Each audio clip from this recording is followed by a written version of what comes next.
Hi, good afternoon. I don't have a slide presentation, so I just thought I spent a lot of my life doing slide presentations, and I figured it's easier to talk when you have a few things to say. I do hope you have a few questions. I'm happy to take them. Briefly, in terms of an introduction, it's actually good to be back in Hong Kong. After being invited by Grace, I actually figured that Grace and I used to work together in Hong Kong 25 years ago.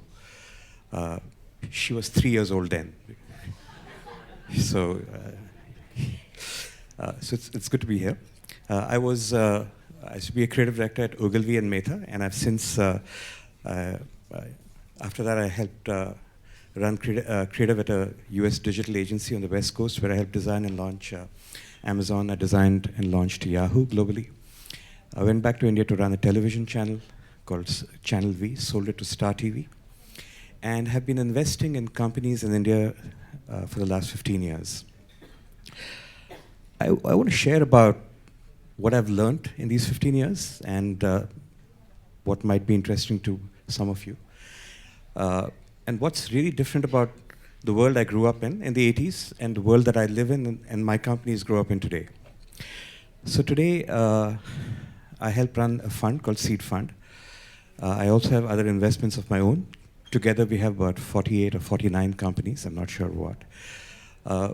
We've been voted Fund of the Year 2 years in a row. We've returned the most money for our investors. At the same time, we're actually quite popular with entrepreneurs, so we must be doing something not too wrong. So here's what's really different. So in the world that I grew up in, can you guys all hear me? Am I audible? Yeah. In the world that I grew up in the 1980s and maybe even the 1990s, if you took a sector, let's say you took cars, automotives. Even today, around the world, Toyota is, I think, the leader with a 21% market share. Volkswagen Group, which includes Porsche, Audi, and so on and so forth, is the number 2 with, I think, 20%. And you have GM, Ford, Honda, and so on and so forth. So the market shares are very close to each other. There's a lot of competition. If you see pharmaceuticals, it's exactly the same way. The biggest company has 15, 20% market share. The next one has 13, 14%, and so on and so forth. You take any of these niches, that's the way it works. Or that's the way it used to work. And we used to believe that competition was increasing. But what's really happened now, in the last 20 years, now that competition has increased, something really interesting has happened. If I take, instead of cars, if I take the electric car, and if I take the luxury electric car, one brand, Tesla, has 99.1% market share. BMW has 0.6% market share. Instead of Coke and Pepsi, if I take energy drinks, one brand, Red Bull, has 44% global market share, where Coke and Pepsi together have 10%. Instead of encyclopedias, where I had Britannica and others, if I take search, one brand, Google, has 92% global market share. The next one, Bing, has 4% market share. If I take social networks, and again, a lot of these numbers are outside of China, because China in some ways is a different planet. Facebook has 83% market share. Nobody else has even 15% market share or 10% market share. If I take marketplaces, again outside China, there's eBay, and I bet you can't name the number 2. If I take video, YouTube has an 85% market share. It's very difficult for you to name who the number 2 is. If I take mobile messaging, WhatsApp has 80% of the voice minutes out there. And it's hard to figure out who's number 2. Maybe it's WeChat one day, maybe it's Line one day. So what am I trying to say? What I'm really trying to say is that in this extraordinary interconnected world, you might actually believe that competition is increasing. But the truth of the matter is dominance is increasing. Once upon a time, the number 1 brand in the market used to have 20% market share. Today you have an opportunity to have 85% market share or so when you're number 1. The number 2 brand is almost 8.5%, and number 3 brand is 0.85%. So we've come from a world where You could run a number 10 company in pharmaceuticals and you could be on the cover of Forbes magazine or Fortune magazine. Today you run a number 3 search engine, nobody even knows who you are. You run a number 2 messaging company, nobody even knows who you are. So we've come to a point in business where, strangely, it's dominate or die. It's in some ways, I guess the growth of capitalism. But what's really exciting about this is if you're an entrepreneur, you can get that 85-90% market share. And that's really exciting. And what's really scary is if you're the pre-existing company or if you're the incumbent, somebody has a chance to come and take away that market share from you and become the dominant company in that niche. So that's the first real interesting thing I thought I should put into your heads, that we now have a chance for dominance. This was never there before. Now let's talk about the second and even more interesting thing. And this is even true if I take fashion. The world's largest fashion brand is Zara, with $21 billion in sales. It's true of Red Bull. It's true of all these brands we talked about. We talked about Google. We talked about WhatsApp. We talked about Facebook, Amazon, you name it. Zara, Red Bull. What's really interesting is that each of these brands that I've mentioned are brands that have spent almost zero on advertising. Think about it. Zara doesn't advertise. Neither does Red Bull. Neither does Amazon. None of the market leaders have actually really needed to spend money on advertising, which is an absolute contrast to the world that I grew up in. In fact, I used to be out there in the world spending my client's money, telling him that if he wanted to win, he needed to spend more. Strangely, if you want to win, you have to spend less. And the number 2 spends much more. And the number 3 even spends more. And as a result, those guys never make profits while you make super profits. So that's a really curious thing that's happening in business. A, that you can dominate. B, that it's cheaper to dominate because you don't need to spend money on advertising. Let's come to the third point. So how did you get to hear about these brands? How did you get to hear about, whether it's a Google or a Facebook or a WhatsApp or a Zara or Red Bull? You heard about these brands because somebody told you about them. You didn't read an ad about them. You didn't see a television commercial about them. The secret of all the new brands that have come in fact, I've looked at the Interbrand Global Top 100 Brands list, and there are 44 brands that have come into it new in the last 5 or 6 years. Virtually every one of those brands has the world's lowest ad spend to sales ratio. In some ways, the world is telling us that you don't need to advertise to win. In fact, you need not to advertise to win. So how did you get to hear about these? You got to hear about these brands because somebody told you about them. And why did these brands have the power to get that word of mouth? And that's what's really interesting. Each of these brands was mentioned by somebody because they did something remarkable and remark-worthy. There was something remarkable about the design and the creation and the experience of the brand. Something really remark-worthy.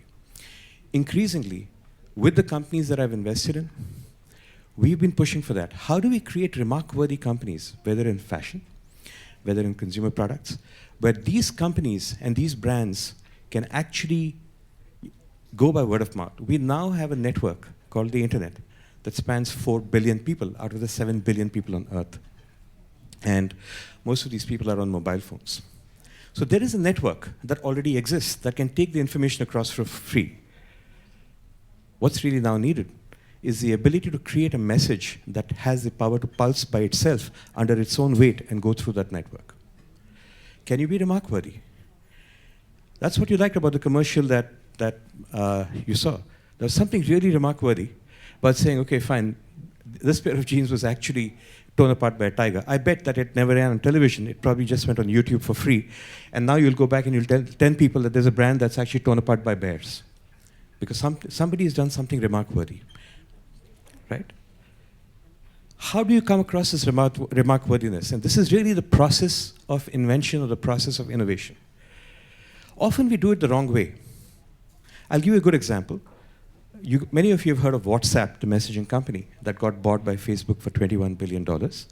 and how WhatsApp has a big fight from the people at Tencent and others who brought out WeChat.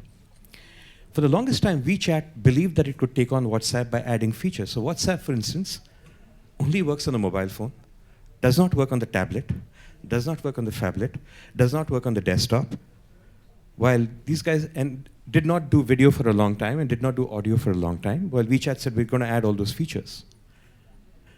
What's really interesting is WhatsApp still won, even though it had the least amount of features. Why did it win? I believe it won because it had a very simple insight. That consumer insight was that people wanted reliable mobile messaging. In fact, the minute you turn on the phone, the first byte goes out and you get the WhatsApp status saying, how many messages did you get, even before your browser opens. It has been engineered for remarkworthiness. Where do these insights come about? One of my investments in India is in the chain of dental clinics. Today, we spent nothing. We are India's largest chain of dental clinics. We have 105 clinics. And we worked with a design firm. Our issue out there was, unlike the rest of the world, where people go to the dentist regularly, nobody in India likes going to a dentist regularly. So how do we create a habit where people actually go to a dentist regularly? So we designed that experience, and our insight there was actually to say that people are scared and apprehensive about going to the dentist, not because of the pain that the dentist will cause, because they have no idea how much money the dentist will take, right? So what was our solution? We had a design solution. So we said, we're going to build our clinics, ideally on the ground floors of small places, and we're going to put a price list outside the wall, right? And that's all we did. We put the prices outside. And the third part of the strategy was we want people to try this out. So the most basic treatment is a teeth cleaning, and it comes for 200 rupees, which is 25 Hong Kong dollars. So you walk by and say, that's 200 rupees, that's nothing. Let me go in. And you come back and say, wow, they didn't upsell me. That's great. And you go and tell your friends, your husband, your wife, your neighbors, you bring them. And guess what? We're profitable, and the company's only 2 years old. In case after case, your remarkworthiness comes from insight. And that insight, in some ways, really comes from studying the consumer. But at this point, I do want to make my next remark, which is the consumer can't tell you where to go. The consumer can't tell you what to do. The best that the consumer can do is to tell you where they are and what they are thinking. I think Steve Jobs famously said when asked, tell us about the consumer research you did to design the iPhone. He very clearly said, till then people had only used phones with keyboards.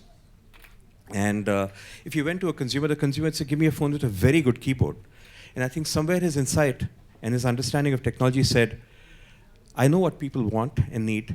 They're not able to say it, but I'm going to build a phone with just a clean sheet of glass. Nobody in consumer research told them that people want a clean sheet of glass. So you have to be able to understand, but not take research as gospel. Research is just point A. Insight is point A. Point B is where you use your own creative leap and your imagination to jump to the next point, right? With one of our companies, we've invested in India's biggest bus ticketing company. Again, they sell today about 75,000 bus tickets a day. The average value of a bus ticket is 10 US dollars or less, right? And the average revenue a company makes is $1 because it makes 10%. So you can imagine that companies have to work at extraordinarily large scale. And our challenge was, how do we make this grow profitably? Till we figured the insight was that rather than go and tell people about this, all we had to do was put as many buses on it as possible. And that alone would just do it. So we went, and when everybody else was advertising, we tied up with 1,200 bus operators and put their inventory on the system and made it very easy for people to search. Again, the solution was a design solution. By design, I don't just mean graphic design. I really mean experience design. Understanding the consumer, figuring out what is my offering. It is offering design. How do I design my offering to win the hearts of consumers? And if I win it, I'm likely to win the market. Which brings me to my next point, which is, many people stop at once, say, okay, I've got an idea and I'm done. The truth of the matter is, the world catches up very quickly. Often, there was this entire thinking that, and in some ways, because China is a different planet and Russia is a different planet, there's the rest of the world, there's China and there's Russia. So people have said, okay, let me build the Facebook of China and the Facebook of Russia. Sure, so you have you have Ren and you have vContact. Let me build the Google of China, and let me build the Google of Russia. So you have Baidu, and you have Yandex, and so on and so forth. So let me build the X of China and the X of Russia. The truth of the matter is when you try to build the X of Hong Kong or the X of Singapore, it's not going to work. Because in the rest of the world, everybody is competing. So there's no point in trying to build the Facebook of Singapore, because the Facebook of Singapore is Singapore. The Facebook of India is India, the WhatsApp of India is WhatsApp. The Amazon of India will be Amazon. The X of India will be X, and the Y of your own country is likely to be Y. So outside of China and Russia, it's very difficult for you to copy-paste. Many of us have grown up with the idea that go somewhere in the world, figure out what a business model is, copy, paste. I found that in this new world, copy-paste will lead to failure, more often than not. Which brings me again to the point of failure. How do you fund a business? We look at about 2,000 plans a year, and we fund 3 companies or 4 companies a year. So there's about 500:1 or 600:1 selectivity. And even then, sometimes the companies don't do well. So it's not just about funding. I don't come from a financial background. I've had to learn Excel, in the last 5-10 years frantically to understand how financials work. I come from a creative and marketing background.